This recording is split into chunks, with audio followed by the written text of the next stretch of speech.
যে নারী আজানের পর একটি দোয়া করবে ওই নারীর কপাল খুলে যাবে, আল্লাহ পাক রব্বুল আলামিন তার মনের আশাগুলো পূরণ করে নেবেন। মনে রাখবেন, আজানের সময়টা কিন্তু খুবই গুরুত্বপূর্ণ সময়। এই সময় কিন্তু আমরা অনেকেই দোয়া করি না, এই সময়টা হেলায় খেলায় নষ্ট করে দেই।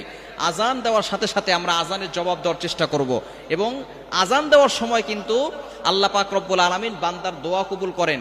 যখনই আজান দেওয়া হয় তখন আসমানের দরজাগুলো খুলে দেওয়া হয়, তখন বান্দার কথা সরাসরি আরো সে আজমে গিয়ে নক করে এবং আল্লাহ পাক রব্বুল আলামিন তার দোয়াগুলো কবুল করে নেন। অবশ্যই আমরা এই আজানের সময় দোয়া করব। নবীজি সাল্লাল্লাহু আলাইহি ওয়াসাল্লাম জানিয়ে দিয়েছেন, এবং আজানের সময় সতর্ক থাকাও দরকার।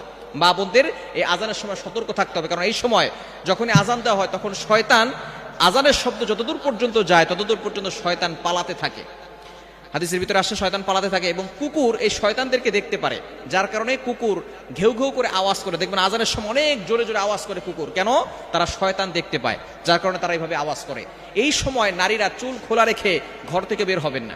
আজানের সময় চুলটাকে ভালো করে আটকে রাখবেন এবং সব সময় পর্দা করার চেষ্টা করবেন, কেননা একটা চুল যদি পরপুরুষ দেখে 70টা সাপ হবে এবং আপনাকে কামড়াবে কিয়ামতের ময়দানে। এই জন্য চুল যাতে করে কেউ না দেখে সে বিষয়ে অবশ্যই খেয়াল রাখতে হবে। চুল যাতে করে কেউ না দেখে সে বিষয়ে খেয়াল করবেন, এবং আজানের সময় চুল খোলা রেখে বাসার ছাদে আপনার মেয়েকে পাঠাবেন না, বাসার ছাদে আপনার স্ত্রীকে পাঠাবেন না, ঘরের বারান্দায় যেতে দিবেন না, কেননা এই সময় যদি কোনো শয়তান সে নারীকে দেখে নারীর প্রতি বেশি আকৃষ্ট হয় এবং ছোট বাচ্চাদের প্রতি অ্যাট্রাকশন দিয়ে থাকে, আসর করে থাকে। এই সময় চুল খোলা রেখে ঘর থেকে বের হবেন না, ঘরের বারান্দাও যাবেন না, মাথায় কাপড় দিয়ে রাখবেন। এবং অবশ্যই খেয়াল করবেন এই আজানের সময় আল্লাহ তাআলা দোয়া কবুল করেন। তিরমিজি শরীফের ভিতরে হাদিস এসেছে, আদ-দুআউ লা ইউরাদ্দু বাইনাল আযানি ওয়াল ইকামা। আজানের পরে যেহেতু আসমানের দরজাগুলো খুলে দেওয়া হয়, ইকামতের আগে, আজানের সময়, আজানের পর থেকে ইকামতের আগে মধ্যবর্তী সময় দোয়া করে আল্লাহ তাআলা সেই দোয়া ফিরিয়ে দেন না। এজন্য এই সময় দোয়া পড়বেন।